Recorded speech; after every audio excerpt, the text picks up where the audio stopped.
Imagine a production floor where a high-speed assembly line suddenly halts.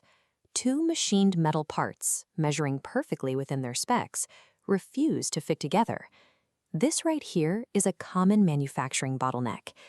At Six Sigma Development Solutions, I've found that top-tier manufacturers avoid these failures by using a methodology called statistical tolerancing. The problem often stems from the worst-case assumption. This is when engineers design an assembly by assuming every part will hit its maximum deviation simultaneously.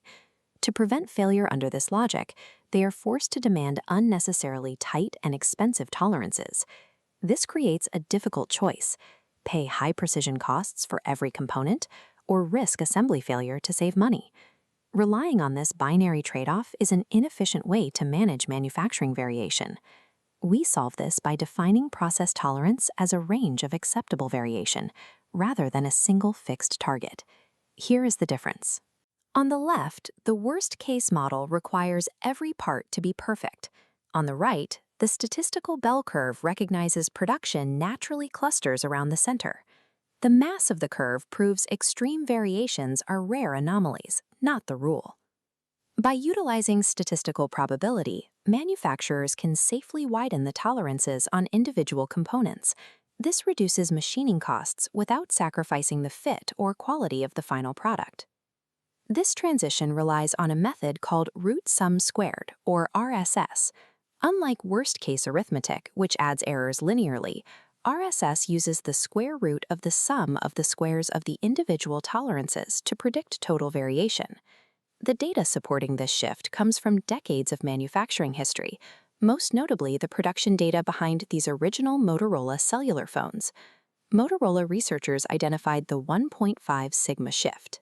They found that even a stable, well-calibrated process naturally drifts over time due to random errors, such as tool wear or changes in ambient temperature. Accounting for this 1.5 sigma drift is exactly how a manufacturer achieves a capability of 3.4 defects per million opportunities. Without this adjustment, short-term performance data will always underestimate long-term defect rates. For a black belt, moving from linear arithmetic to an RSS model provides a measurable path to reclaim in profit margins.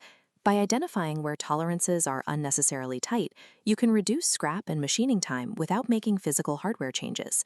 Combining the RSS model with the 1.5 sigma shift transforms unpredictable variation into a mathematically certain operation.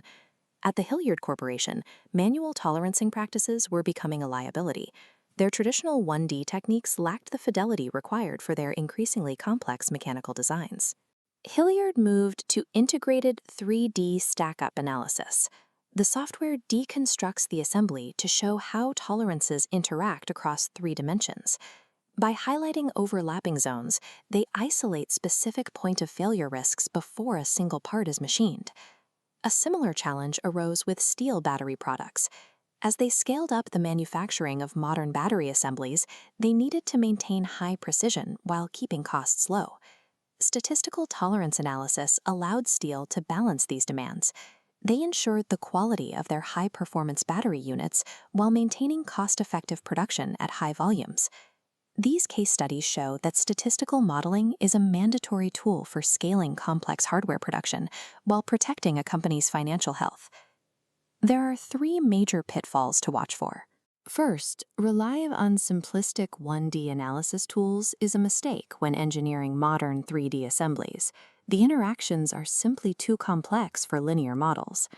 Second, capability models will fail if teams ignore the 1.5 sigma shift.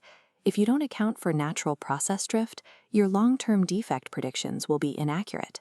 Finally, the math fails if design engineers silo their data. If the statistical models aren't shared with the quality control teams on the shop floor, the process cannot be maintained. Success in tolerancing comes down to 3 takeaways. Use probability to safely widen tolerances. Prioritize RSS or Monte Carlo simulations over worst-case models, and link your design engineering directly to your process controls. Mastering these predictive tools requires formal training. Achieving certification through Six Sigma Development Solutions provides the technical foundation needed to deploy these models across high-volume production lines. Ultimately, statistical tolerancing relies on more than just the math. It requires an organizational culture trained to bridge the gap between engineering design and the reality of the manufacturing floor.